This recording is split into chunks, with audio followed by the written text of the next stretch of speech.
welcome you to this late Wednesday edition of HQ Spotlight. I'm Haley Sutton. I'll be guiding the ship for the next hour or so, and we'll get started in the NFL because Week 13 brought us playoff clinching and heart-stopping plays on the gridiron. We saw one coach get fired, another got an endorsement for an extension, and we also saw Trevor Lawrence suffer a big hit. He's in concussion protocol. That's where we kick things off here in the show in Jacksonville, where the Jaguars have placed quarterback Trevor Lawrence on the IR. Lawrence suffered a concussion on a late hit by Azeez Al-Shaair during last weekend's loss to the Texans. Al-Shaair was suspended 3 games for that hit pending appeal, which was heard by the NFL office earlier today. Now, Lawrence will miss at least 4 games, which means he'd be eligible to return for the team's season finale against the Colts. However, that is looking unlikely. It kind of sounds like Trevor Lawrence's season is done.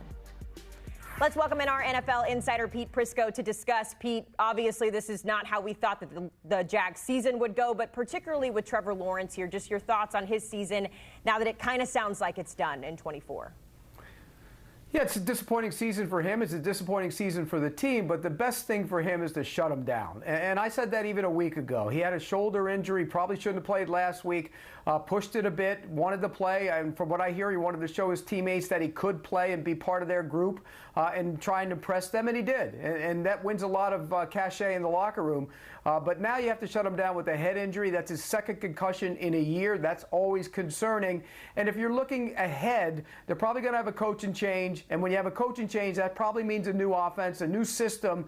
And so you want him healthy for when they install that offense. So it's the right thing to do. Shut him down. And who knows? Maybe they won't win a game and they'll end up with the first overall pick for the 3rd time in 5 years. Yeah, we'll have to see how it shakes out. But for now, that is how we start Week 14 in the NFL. It is a week that is certainly going to be a good one because it starts with a rivalry showdown on Thursday Night Football. The Lions have been the hottest team in the league this season, and they are officially in the postseason, although we have expected that for a few weeks now. The Packers, meanwhile, are in the hunt. Are they still Pete Prisco Super Bowl favorites?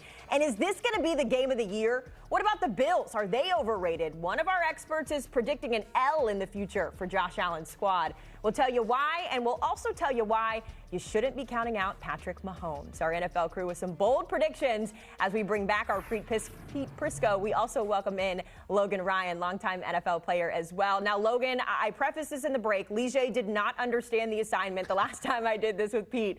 So hopefully your takes are spicy enough for Pete Prisco's liking. Pete, we'll get started with your first bold prediction today with the Falcons. And you have Kirk Cousins throwing for over 300 yards, 3 touchdowns against his former team in the Vikings.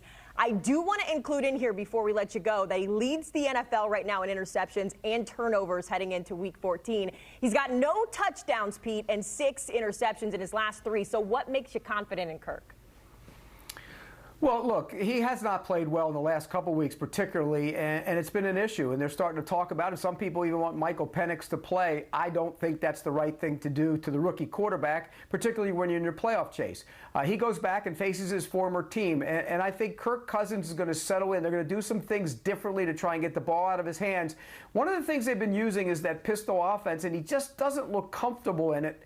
They started out the season that way. They've come back to it a little bit. I'm not sure if he's limping around. He's hurt. Maybe they have to use it, but he's not comfortable in that. They need to get back away from that and let him play under center. And I think he'll be able to pick off some big plays down the field against his Vikings defense. So this is really a bold prediction on my part because he hasn't played well, but 303 for Kirk keeps him in the game. I'm not saying they're going to win it, but they're going to keep him in the game.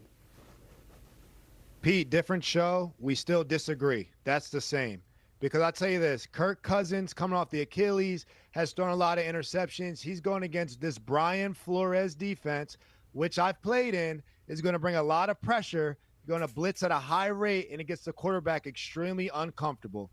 Kirk Cousins, who's looked uncomfortable these last couple weeks, how is he going to have this monster game against Brian Flores? That is not the defense you want to see when you're kind of in this slump that he's in. You see how he started the season.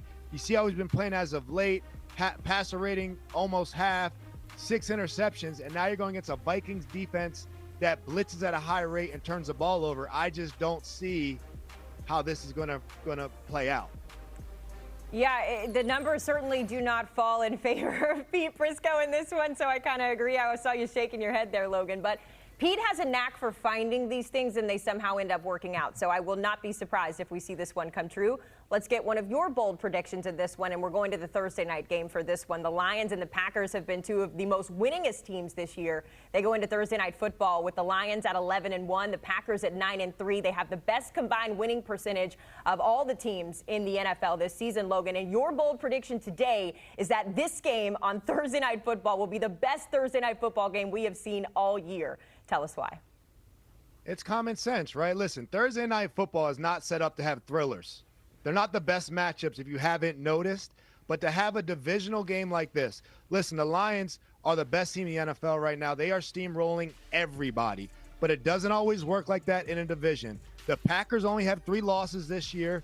Jordan Love is getting better, and their defense can turn the ball over as well. So it's a divisional matchup. These games are always tight, and I think we're so blessed and lucky to have this game on a Thursday night football game. Xavier McKinney, these guys have already been talking trash to each other. The Packers DBs are talking trash to Amon-Ra. Amon-Ra stood on his helmet last time they played. So I'm excited for the chippiness. I think this game's going to have a huge take on seeding and that division, and it means so much for both teams. They know each other really well. To get this on a Thursday night, I think it's going to be the best Thursday night game of the year. You know, it's hard to argue with you. I think this is going to be a fantastic game. And remember, this is the game that had the Packers not blown their lead at San Francisco against your 49ers, they would have played them in the championship game in Detroit in the same spot. So I'm with you, Logan. I can't wait for this game. I think it's going to be high scoring. Jordan Love's starting to look like Jordan Love again. There are so many injuries on that Detroit defense right now that I think there's going to be opportunities to hit some big plays. This might go up and down the field in the track meet. I can't wait for it. And if the Packers can somehow win that game, they're smack dab in the middle of the division race. Yeah, and they are your Super Bowl preseason to win the Super Bowl, I should say. The Lions, meanwhile, if they do find a way to win, they will have the longest win streak in franchise history at 11. It's just wild that we have to keep reminding ourselves that the Detroit Lions are one of the best teams in the NFL in 2024. All right, Pete, let's go back to one of your bold predictions. We are going to Las Vegas. Brock Bowers has quietly become one of the front runners for the Offensive Rookie of the Year conversation. He's playing out of his mind in a system that could really use some offensive weapons here. But Pete, your bold prediction for Brock Bowers, 13 passes, 115 yards and 2 touchdowns against the Bucs. Tell us more.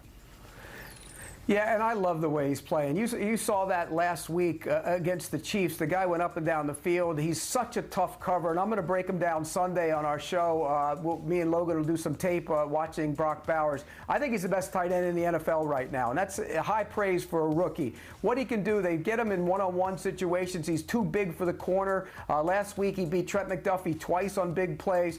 He's got the great ability to run routes. His hands are fantastic, and I think this is a week for him to really go into Tampa and have success. One thing Tampa Bay has had trouble with is coverage of their linebacker. Not so much Levante David, but Britt, the other linebacker, has struggled in coverage. I think there's going to be opportunities for him to catch a bunch of passes. And, hey, look, when you're the Raiders, he has a chance to have the all-time tight end season. Think about that. He's within range of getting 116 catches with Zach Ertz had, and maybe even if he goes off in a big way, he could get 1,400 yards, which is what Travis Kelce had to lead all tight ends in terms of single-season yardage record. So he might have the greatest season ever for a tight end. He's special now. And to take it a step further, Pete, he's coming off his second game with 125 or more receiving yards plus a receiving touchdown this season. That is tied with Mike Ditka back in 1961 rookie season. So to your point, elite conversation when we talk about Brock Bowers. Logan, let's go to your next bold prediction. And this one, I feel like this first one was a little sprinkled. This one is pretty spicy. The Rams get the Bills on Sunday night. And you are predicting that the Bills are going to lose this game. I've got a lot of stats that sort of counteract that, but I just want to hear straight from you. What are you thinking about the Rams that has you believing they can upset Josh Allen's Bills? The way their young defenders are playing, they got a great young defensive line. Those guys can play. They're playing better on defense. And Matt Stafford can keep up with Josh Allen. They're great. Matt Stafford has been an MVP consideration in his career. He is respected among all those who've played in the league. And I believe that him and Puka Nacua getting back in it and healthy, you see the things that they can do. So, yes, Buffalo is great. Yes, Josh Allen's the front runner for MVP. Yes, that lateral in the snow was super cool. Now you got to fly across the country, play indoors against a Rams team that has weapons. Their defense is getting better. Their offense has some guys. I don't know if they have the corners to match up with those receivers. So I think the Rams will give them a game. Not only give them a game, I think the Rams will beat them because the Bills, it's just tough. Coming off those emotional high wins like that to travel across the country, the Rams are not an easy out. I don't think it's that bold. I think it's going to be a great game either way. I think the Rams can come out on top. They have to. The Rams have to have games like these to win a division. So this means a lot more for the Rams. I know what the Bills are playing for that number 1 seed, but this means a lot for the Rams in their season. I'm just saying, Logan, I know Bills Mafia is going to have a table with your name on it and an elbow ready to go through that bold prediction come Sunday. My goodness. All right, Pete, we're sticking in the AFC for your next bold prediction, and we're going to Patrick Mahomes, which feels weird to say that it's a bold prediction when you look at who he is as a player. But this year he's really been on a down year, at least statistically. So when you talk about a bold prediction here, what are you expecting out of Patrick Mahomes in this game tonight or Sunday? I think we're starting to see more and more of Patrick Mahomes be Patrick Mahomes, and he's getting more comfortable with his receivers. You remember, he's got Hopkins in there. He hasn't been with him all year. Worthy's starting to become more of a factor, and I think he will become more of a factor. So this is one of those games where I think Patrick Mahomes throws 3 touchdown passes, but 2 of them are over 40 yards. And that's something that we haven't seen a lot of big strikes down the field from Patrick Mahomes, but I think in this game, I think we will see some of those. He's getting back to being Patrick Mahomes. And remember, all the talk out there about the Chiefs aren't the Chiefs, they aren't the same team, they win a lot of close games, they're lucky. It's not about the regular season for the Chiefs. It's about the postseason. It's the same thing we did last year. Worried about the Chiefs, and all of a sudden they did enough to win a Super Bowl. Don't worry about the regular season for the Chiefs, but Patrick Mahomes will have a big day against the Chargers. Well, Pete, again, we couldn't disagree more. My bold prediction is I have the Chargers beating the Chiefs. Yes, I am worried about the Chiefs. Last year, they pulled it off. I get it. Close games, but you can't keep doing that every week. You can't struggle with the Carolina Panthers. You can't keep getting saved. The Chargers have a secondary that just turned it over 4 times last week, held a team 3 of 14 on 3rd down. Their defense is playing phenomenal. One of the top defenses in the league.